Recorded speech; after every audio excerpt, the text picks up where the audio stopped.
grabar y pues voy a compartir el PowerPoint que preparé para esta última clase de nuestro curso. Pero déjenme ponerlo en la primera diapositiva porque está en la última. Aquí está.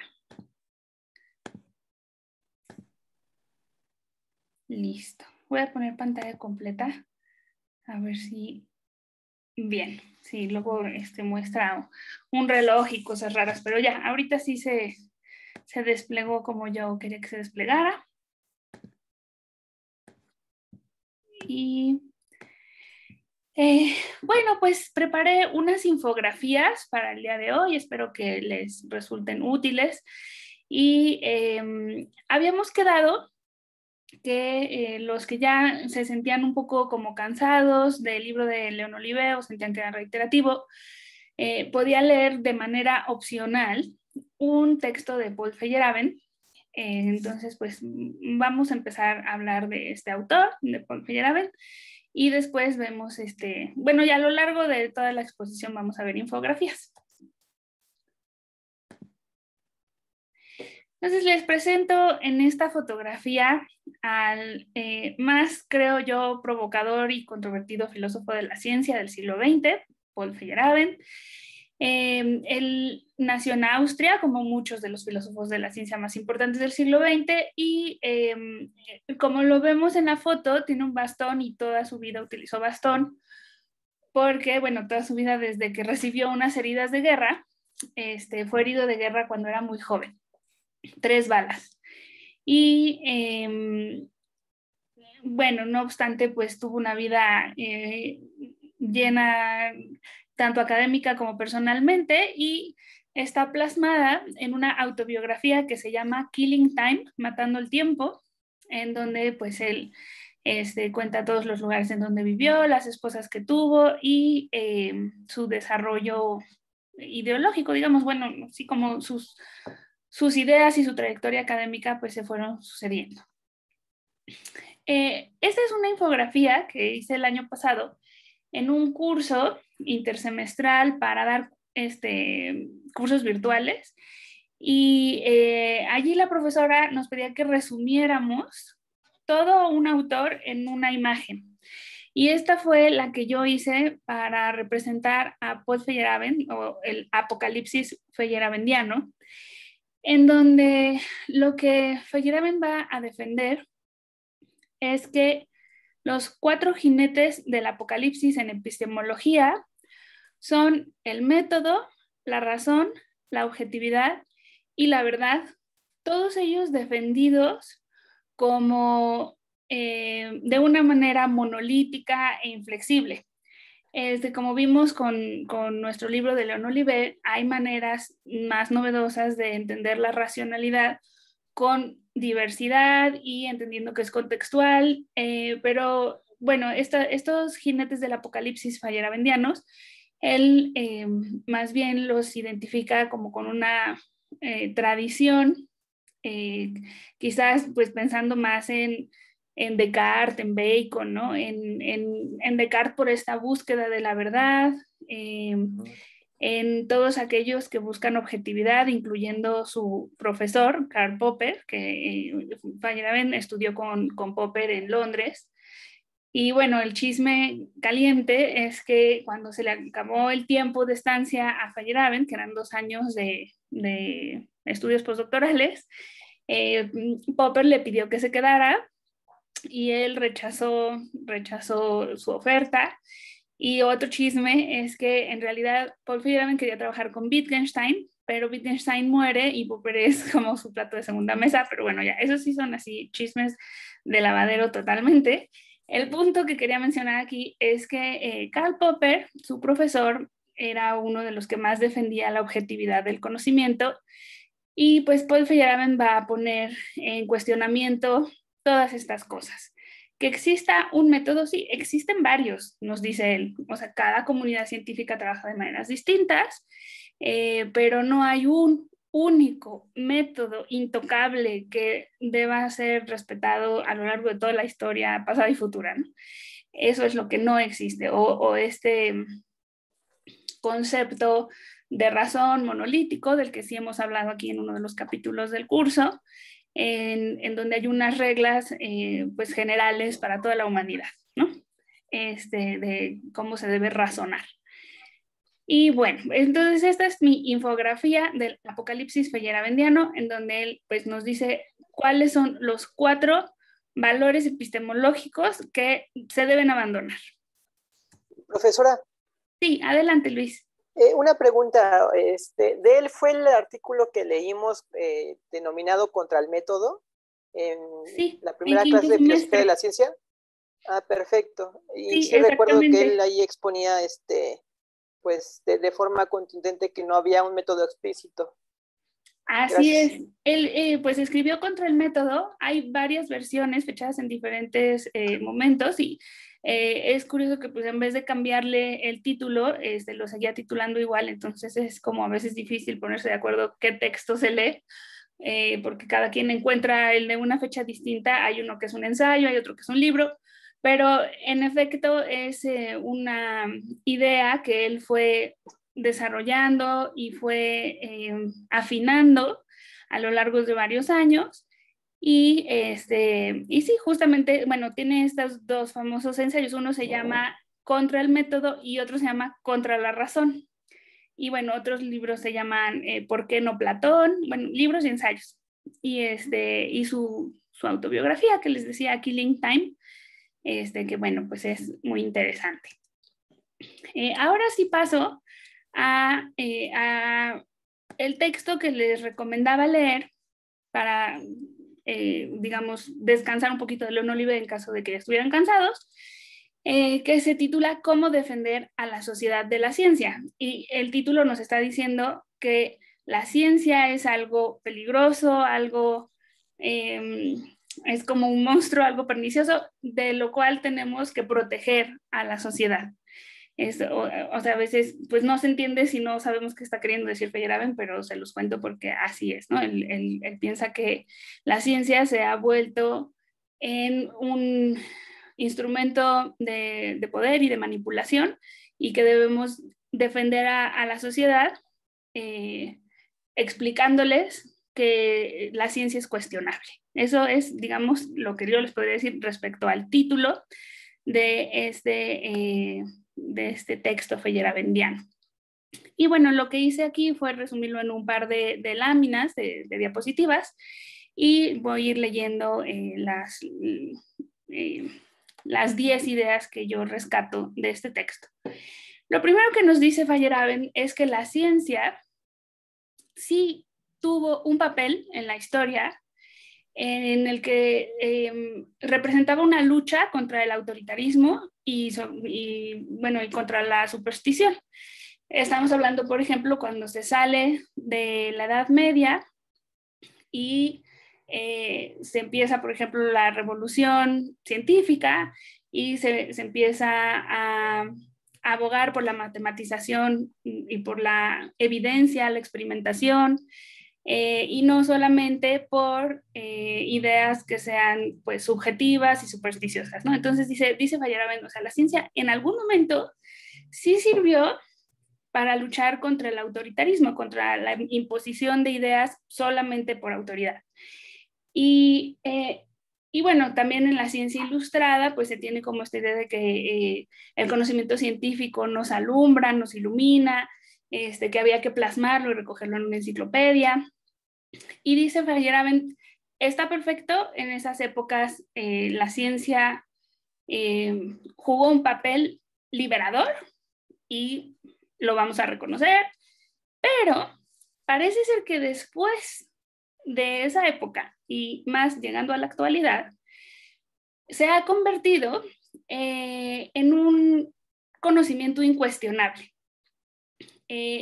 Dice Feyerabend que, por ejemplo, cuando tenemos un hijo, y esto creo que está en otro libro, pero me acuerdo muy bien de haberlo leído, dice que cuando tenemos hijos, pensamos en si les vamos a decir que existe Dios o no, existen los Reyes Magos o no, existe, o sea, hay como muchas cosas que cuestionamos si se las vamos a enseñar o no, pero absolutamente ninguna familia se cuestiona si le va a enseñar ciencia. a sus hijos. O sea, es como algo que está como fuera de discusión. Es un cuerpo de conocimiento aceptado y esto, dice Feyerabend, se vuelve peligroso porque ya no nos atrevemos a hacer cuestionamientos de cómo se está manejando y para qué se está manejando, ¿no? Entonces, bueno, pues por eso le parece peligroso que se haya convertido en un cuerpo de conocimiento incuestionable, el conocimiento científico. Y plantea la pregunta de si la ciencia realmente tiene un papel excepcional frente a otros tipos de conocimiento. Perdón, me voy a desviar también un poquito con esto de los hijos, porque me acabo de acordar que él decía que lo ideal era enseñarles como todas las opciones a las personas y que ellos, pues, cuando crezcan, decidan qué quieren pensar, ¿no? Entonces, en teoría les tendríamos que enseñar así como, mira, puede ser que la teoría de Darwin sea cierta, o puede ser que Adán y Eva sea cierto, o puede ser el Big Bang, o puede ser budista. Entonces, él dice así como que, o sea, que le enseñes todas las opciones y las razones para apoyar cada opción, y que ya después, pues, cada persona se va a decantar por su propio camino. Pero bueno, pareciera que podemos confundir, pienso yo, cuando son muy chiquitos pues a los agentes cognoscentes, si les damos un mar de opciones. Eso en epistemología también se ha estudiado. Y bueno, o sea, incluso me acuerdo en una clase de la profesora Ángeles Eraña, que da epistemología en el posgrado de filosofía, que se hicieron unos experimentos de cuántas opciones somos capaces de procesar. Y al parecer, si nos dan, por ejemplo, a escoger entre 3 corbatas, tenemos muy claro que una nos gusta y una nos disgusta. Pero si te empiezan a dar así como 8 y luego si te ponen 15, el tiempo de decisión empieza a ser como mucho más y se empieza a dudar y demás. Entonces, pues no, yo me quiero imaginar unos niños que sepan todo así como terraplanismo, sistema solar, budismo y en fin, yo creo que se podrían hacer bolas.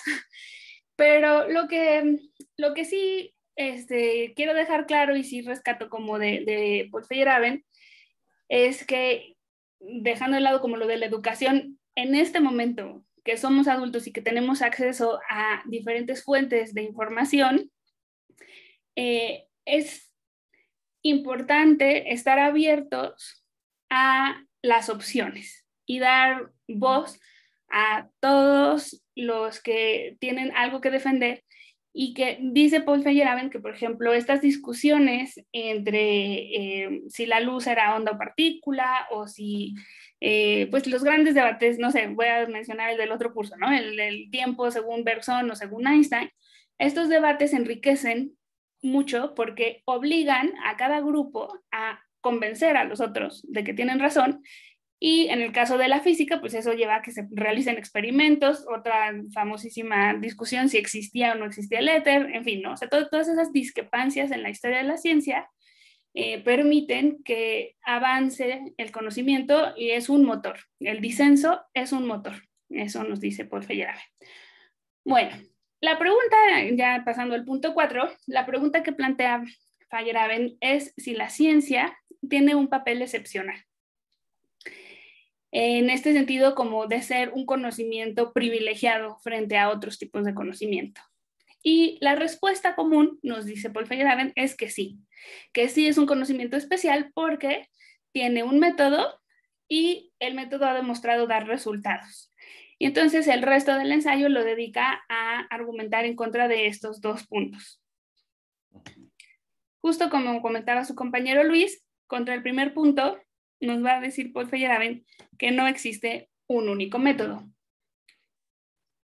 Y lo que se suele decir de este método, por ejemplo, Claude Bernard, un médico y metodólogo muy importante para la historia de la medicina, pues hizo estos pasos que nos enseñan en la prepa, en donde el método científico consiste en observar, hacer hipótesis, experimentar para ver si nuestras hipótesis son ciertas y al final pues hacer análisis de resultados, ¿no? Esto, pues, incluso cuando yo fui profesora de preparatoria, ya había estudiado yo a Feyerabend y en el temario me pidieron que explicara el método científico. O sea, era parte como de mis obligaciones enseñar eso en primero de prepa, a mis alumnos de 13, 14 años. Y yo así, bueno, me retorcía un poco porque pues no estoy de acuerdo, ¿no? Pero, o sea, de todas maneras, me explicaba la directora de la prepa que les provee una estructura de razonamiento y que por eso había que darlo. Bueno, en ese método científico, el primer paso es la observación. Y Paul Feyerabend está de acuerdo con Kuhn y con Hanson en que la observación no es neutral. La observación está cargada de teoría, es influida por lo que nosotros creemos que existe, diciéndolo en términos kantianos, no podríamos acceder a la cosa en sí, siempre va a estar permeada nuestra percepción por nuestras categorías y por nuestros conceptos o por nuestros prejuicios. Entonces, hablar de una observación neutral, pues es, dice Feyerabend, incorrecto. Y ese es solamente el primer paso del método científico. Entonces, desde ahí ya se caería. Además, Paul Feyerabend considera que el conocimiento es a veces inconsistente y que existen discrepancias. Y en general, por ejemplo, el positivismo lógico buscaba un cuerpo de conocimiento sin contradicciones, que fuera completamente consistente. Y bueno, esto lo sigue defendiendo actualmente, por ejemplo, Paul Taggart, como uno de los pilares de la epistemología, o sea, como la consistencia lógica. Y Paul Feyerabend es contrario a esa postura. Él cree que es correcto que una teoría diga P y otra teoría diga no P, como esto de la luz es una onda, la luz no es una onda, y que se peleen las comunidades y por lo que les decía hace un momento, pues eso va a generar que se busquen razones para defender cada punto de vista y con esto se motiva el avance de la ciencia. Otro punto que toca el ensayo de Paul Feyerabend es si la ciencia progresa o no. Para ello utiliza varios autores, como ustedes ya conocen, los que tomaron el curso de quinto, la propuesta de Kuhn es que la historia de la ciencia está formada por una sucesión de teorías que se cambia de una a otra a través de una revolución. Popper, por el contrario, piensa que nos vamos acercando poco a poco a la verdad, asintóticamente, y que no hay estas revoluciones kuhnianas en las que se abandona toda una manera de pensar para después establecerse una nueva durante muchos siglos y a eso llamarle ciencia normal. Ustedes, creo que varios de ustedes sí leyeron el debate entre Popper y Kuhn y bueno, Popper pues piensa que no hay tal cosa como una ciencia normal en la que todos estén de acuerdo y en el que ya no haya disenso. En general, pues lo que hay es diferentes propuestas. Y bueno, por último, Lakatos, que es el más elogiado en el ensayo de Paul Feyerabend, es un epistemólogo que propone que podemos ver que la ciencia va avanzando gracias a que cada vez resuelve más problemas prácticos. Ya ahora nos podemos vacunar, ahora podemos tener computadoras, en fin, ¿no? 700 realidades de la tecnología que no existían en siglos pasados. Bueno, paso al segundo punto, o sea, digamos que 5, 6 y 7 va todo como para atacar el método y después viene la parte de atacar los resultados, que son como el segundo argumento a favor de la ciencia. Y esta parte, pues me parece bastante contundente, o sea, no podría estar más de acuerdo con Paul Feyerabend cuando nos dice que los buenos resultados de la ciencia, todas estas cosas que vemos que funcionan en la medicina y en la tecnología, es verdad que se han obtenido gracias a la ciencia, pero la ciencia también ha estado enriquecida por formas de conocimiento que hoy no avalamos. Por ejemplo, pues Newton era alquimista y creía en el elixir de la gran vida y creía muchísimo en Dios y explicaba muchas cosas teológicamente. Y lo que dice Paul Feyerabend es que si hubiéramos sido muy estrictos en todas las épocas diciendo, no, esto es ciencia y esto es superstición, pues la ciencia no hubiera llegado a donde llegó. Entonces, hace como una nueva lectura de la historia de la ciencia, haciendo hincapié en formas de conocimiento que no consideraríamos científicas hoy en día, pero que sin duda han aportado a los resultados exitosos de la ciencia de hoy en día.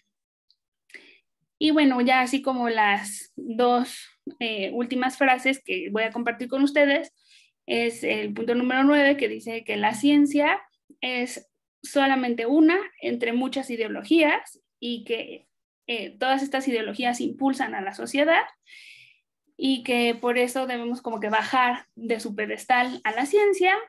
Y por último, argumenta que el Estado no debe bloquear líneas de investigación, como ocurrió en Rusia, cuando solamente se daban presupuestos como a aquellas líneas de investigación que estuvieran de acuerdo con las ideas del Estado. Y bueno, ese es el ejemplo que pone Paul Feyerabend, pero en general para cualquier país, para cualquier estado, él cree que mientras más proliferación de ideas, mejor. Y que por eso el Estado no debe determinar y bloquear que se den pues esta diversidad de puntos de vista en la ciencia. Bueno, como se imaginarán, pues todo esto es muy controversial. Además, Paul Feyerabend pues hacía cosas como llegar a un auditorio lleno al que le habían invitado a hablar sobre el método y decir, el método no existe, y salirse, ¿no? Así, o sea, y dejar el auditorio ahí esperando su conferencia. Era así como muy irreverente y hace afirmaciones como una que me dejó pensando mucho cuando la escuché, que nos dice que pues uno va a la iglesia, escucha al cura y el cura nos dice que existen ciertas entidades, vamos a decir los santos, las vírgenes o el Espíritu Santo, y nosotros lo creemos como un acto de fe. Y dice Paul Feyerabend, cuando vamos al salón de clases y el profesor nos dice que existen los electrones y los protones, pues también hacemos un acto de fe porque no es algo que hayamos visto, no es algo que hayamos experimentado con nuestros ojos y con nuestros sentidos, digamos, y entonces hace, pues sí, afirmaciones de este tipo como las aseveraciones de la ciencia son creídas por acto de fe. Y bueno, pues ya se le van encima y le dicen, no, espérate, o sea, para esto hay experimentos, para esto hay evidencia, muchos sujetos lo tienen que avalar, bla, bla, bla. Muchas personas han discutido con Feyerabend, pero este es el personaje que ya les presenté. Y ahora les digo, bueno, probablemente se estén preguntando qué rayos tiene que ver todo esto con nuestro curso de CTS. Pues si hacemos una pequeña reflexión, nos daremos cuenta que hay varios puntos de convergencia entre la postura de Leon Olivet y la postura de Paul Feyerabend. Por un lado, ambos están de acuerdo con el pluralismo, con la pluralidad de ideas y la conversación y la negociación entre estas distintas posturas en el conocimiento científico y tecnológico.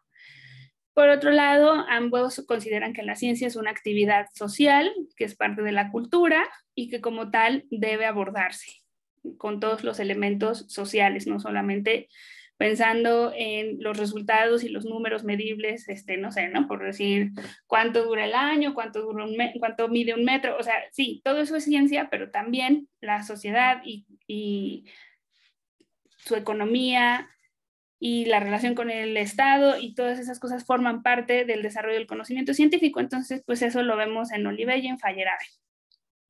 Ambos abogan por el abandono de posturas absolutas respecto al conocimiento.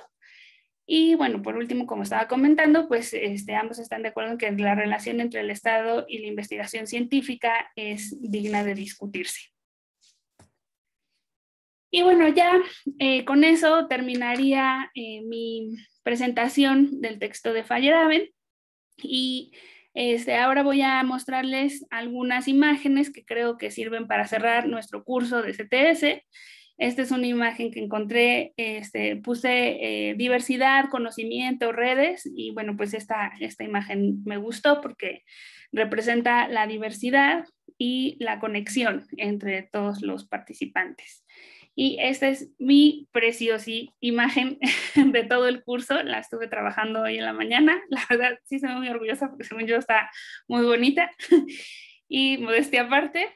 Y lo que hice en esta infografía, que ya después verán en el canal de divulgación que tenemos ahí en Facebook, de Animales Filosóficos, con los chicos que hacen el servicio social. Bueno, pues voy a hacer chiquita la imagen de las caritas para que se alcance a ver toda la infografía y voy a ir abordando los elementos más o menos en el orden en el que nosotros los leímos en este libro. En este libro de Olivet, de Ciencia, Tecnología y Sociedad. Entonces, de los primeros capítulos que leímos, fue el que habla sobre Thomas Kuhn y hace hincapié en la importancia de apuntar a cómo la ciencia es una práctica que se da en comunidades, que se construye en comunidad. Eso es como lo que más rescata León Olivet de ese capítulo.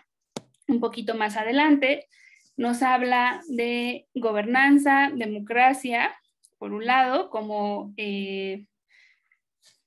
utopías a conseguir en nuestros países latinoamericanos, y de globalización y exclusión como problemas a combatir, ¿no?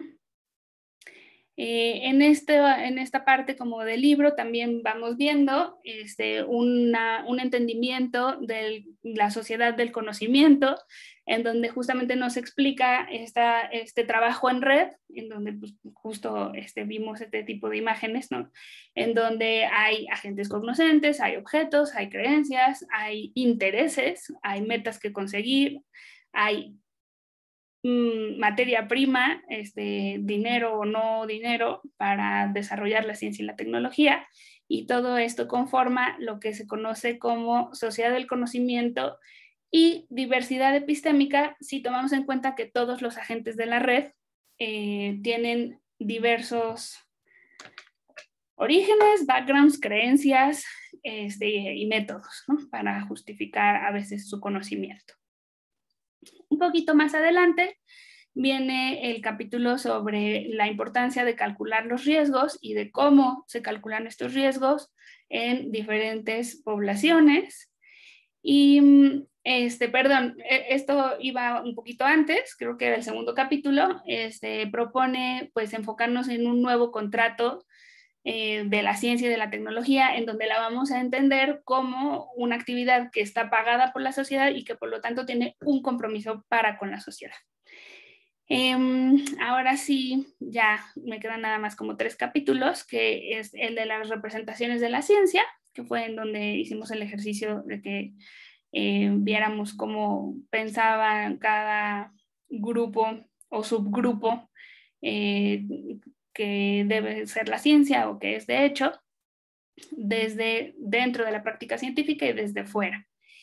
De las penúltimas cosas que leímos fue sobre el ethos mertoniano, que si recuerdan, pues el ethos mertoniano es la propuesta de que existe un conjunto de valores institucionalizados que norman cómo deben proceder los científicos y tecnólogos, y en contraste con esa propuesta, León Olivet nos habla de las diferentes prácticas y de cómo los valores van a variar en cada uno de los contextos. Entonces ya no hay un ethos mertoniano fijo e inamovible, sino que se debe pensar cómo son los valores de manera local y contextual. Y la última parte de nuestro curso la dedicamos a hablar de esta propuesta de Olivet de entender la racionalidad como un concepto plural y como un concepto que resulta de la evolución. Entonces, pues esta es la imagen más importante de la clase del día de hoy, porque es con la que cerramos y ya pues resumimos lo que alcanzamos a leer de este libro. Y en la clase de racionalidad plural y evolutiva les hablaba, bueno, si se acuerdan, veíamos como todas las características que debe tener un ser racional según León Olivet. dependiendo de su nivel evolutivo. Y ya después de pasar las básicas de resolver problemas y proveerse alimento y refugio, venían todas las que estaban relacionadas con el habla, con la generación de proposiciones y justificación de proposiciones y creencias. Y ahí yo les hablaba de una mujer que había generado un lenguaje para una niña sordomuda o ciega, o sea, no me acordaba bien del caso. Entonces, hoy sí les traje la información ya más clara para que si les interesa, ustedes la puedan buscar. Esta mujer y esta niña se llamaban Helen Keller y Anne Sullivan. Helen Keller es la niña que sí nace viendo, escuchando y habla, o sea, logra hablar pues de bebé, dice agua, dice hola y dice la palabra té cuando están tomando té en su casa. Entonces sí, digamos que pudo establecer un primer contacto con el mundo, pero muy bebita se enferma. Antes de los 3 años empieza, miren, ahí está la foto que nos está mostrando Eduardo Serafín de Anne Sullivan abrazando a Helen Keller. Entonces, bueno, pues allí está el dato, porque la vez pasada no recordaba los nombres, pero pues sí les quería dar con más certeza la información. Y también les quiero hacer una invitación, en caso de que tengan tiempo e interés, va a haber una mesa sobre educación virtual, en donde va a estar Javier Echeverría, que es el autor que León Olive cita para hablar de las innovaciones. Entonces, hay otras 3 personas que van a hablar. Les voy a enseñar la invitación aquí en internet y ya me voy a callar porque ya acabé con mi media hora y quiero escucharlos a ustedes. Bueno, el evento con Javier Echeverría se llama Investigar, Enseñar y Aprender en Endemia, Researching, Teaching and Learning in Endemia. Y aquí está Javier Echeverría. De México va Yolanda Campos, y bueno, hay una persona de Argentina y otra de Uruguay. Y lo que voy a hacer es poner este enlace en Classroom, y también ustedes si ven el video pues pueden ver el enlace, aunque sea más largo, pero se puede copiar y escribir en cualquier buscador. Y si quieren entrar al evento, que va a ser el 2 de julio a las 9 de la mañana de México, pues nada más se tienen que inscribir con anticipación ahí en los enlaces que vienen, ¿sale? Bueno, entonces, ahora sí, pues ya voy a cederles a ustedes la palabra. Pues nada más para que nos despidamos y que pues cada uno de la impresión que tuvo del curso, puntos buenos y puntos malos, y ya, pues yo creo que va a ser breve porque están aquí solamente 5 alumnos además de mí. Entonces, pues cada uno pues tiene un buen tiempo para expresar su opinión sobre esta experiencia que tuvimos en este curso. Entonces, no sé si quieran que siga grabando o si detengo la grabación. ¿Qué prefieren? ¿Les da igual? Que la detenga. Bueno, entonces la voy a detener. Ya nada más voy a subir esta parte al Classroom para los que no vinieron. Y pues ya nos quedamos nosotros hablando más en corto.